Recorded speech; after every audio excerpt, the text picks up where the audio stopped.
आज आपण शिकणार आहोत साधा वर्तमान काळ, सिंपल प्रेझेंट टेन्स। साध्या वर्तमान काळाची वाक्य तुम्हाला बोलताना लागणार आहेत, म्हणून या काळाची वाक्य कशी असतात, त्यांना इंग्रजीत बोलायचं कसं ते आपण आता पाहायचं आहे। पहिल्यांदा आपण या काळाचा उपयोग लक्षात घेऊ। उपयोग समजण्यासाठी पुढील मराठीची वाक्य पहा। वाक्यातील क्रिया कशा प्रकारे आहे तिकडे लक्ष द्या। क्रियेवरूनच काळाचा उपयोग ठरणार आहे। सूर्य पूर्वेस उगवतो। हरी खोटे बोलतो। रमेश अमेरिकेत राहतो। तो सकाळी लवकर उठतो। ते रोज 16 तास काम करतात। कुत्रे भुंकतात। तर वरीलपैकी कुठल्याही वाक्यात क्रिया चालू दिसत नाही। एखाद्या वेळेस क्रिया होते असेही दिसत नाही। या नेहमीच्या क्रिया आहेत। सूर्याचं पूर्वेस उगवणं सर्वसामान्य आहे। खोटे बोलणं हरीची सवयच आहे आणि अमेरिकेत राहणं रमेशचं नेहमीचंच आहे। तर साध्या वर्तमान काळाचा साधा उपयोग तुमच्या लक्षात आला। परत एकदा वाचून घ्या। एखादे सर्वसामान्य सत्य एखाद्याची वर्तमान काळातील सवय किंवा नेहमी होणारी क्रिया व्यक्त करण्यासाठी साधा वर्तमान काळ वापरतात। साधा वर्तमान काळ वापरतात म्हणजे काय, तर लक्ष देऊन वाचा।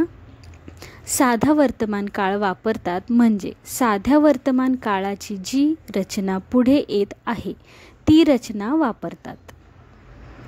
मराठीचं वाक्य इंग्रजीत अचूक करता येण्यासाठी मराठीच्या वाक्याचा काळ अचूक ओळखता येणं आवश्यक आहे। पण फक्त वर्तमान काळ, भूतकाळ किंवा भविष्यकाळ इतकंच ओळखणं पुरेसं नाही, कारण आपल्याला कळलं की वर्तमान काळ 4 आहेत, भूतकाळ 4 आहेत आणि भविष्यकाळही 4 आहेत आणि या 12 काळांच्या 12 वेगवेगळ्या रचना आहेत। म्हणून वाक्याचा नेमका काळ कोणता ते ओळखावं लागेल। नेमका काळ ओळखल्यामुळे बरोबर रचना वापरून बरोबर वाक्य करता येईल। जसं एखादं वाक्य वर्तमान काळाचं आहे इतकंच आपल्याला कळलं तर रचना कोणती वापरणार, वर्तमान काळाच्या तर 4 रचना आहेत। पण जर वाक्य चालू वर्तमान काळाचं आहे असं समजलं तर नेमकी चालू वर्तमान काळाची रचना वापरून वाक्य करता येईल।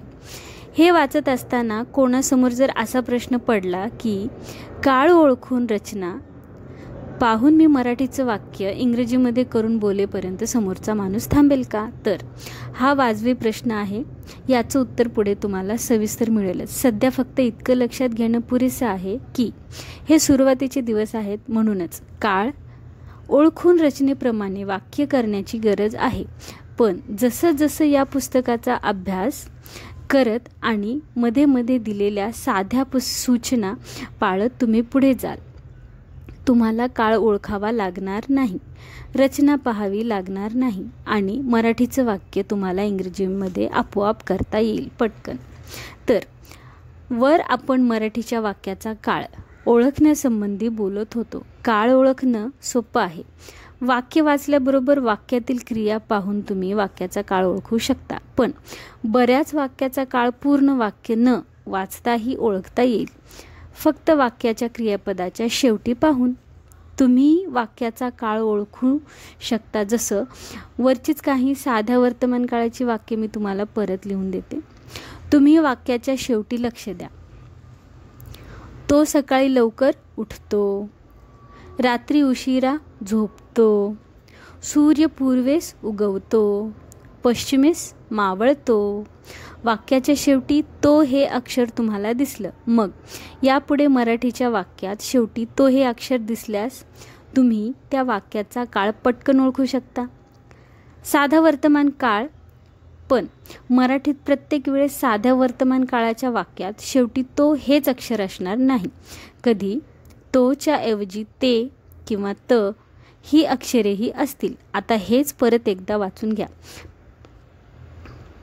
मराठीत वाक्याच्या म्हणजे क्रियापदाच्या शेवटी तो, ते, त, ता, त, तोस, तेस यापैकी कोणतेही अक्षर असल्यास वाक्य साध्या वर्तमान काळाचेच असते. हे साध्या वर्तमान काळाच्या मराठीच्या वाक्यात सर्वसाधारण लक्षणं आहेत. तो, ते, त ही अक्षरे नसलेलं वाक्यही साध्या वर्तमान काळाचं असू शकतं. हे सगळं पुढे स्पष्ट होत जाईल. तोपर्यंत मात्र काळाची वर दिलेली ओळख व्यवस्थित लक्षात ठेवणं पुरेसं आहे. तर आता इतकं पाहिल्यानंतर वाक्य साध्या वर्तमान काळाचं आहे किंवा नाही ओळखणं तुमच्यासाठी कठीण नाही आणि वाक्य साध्या वर्तमान काळाचं आहे हे निश्चित आहे.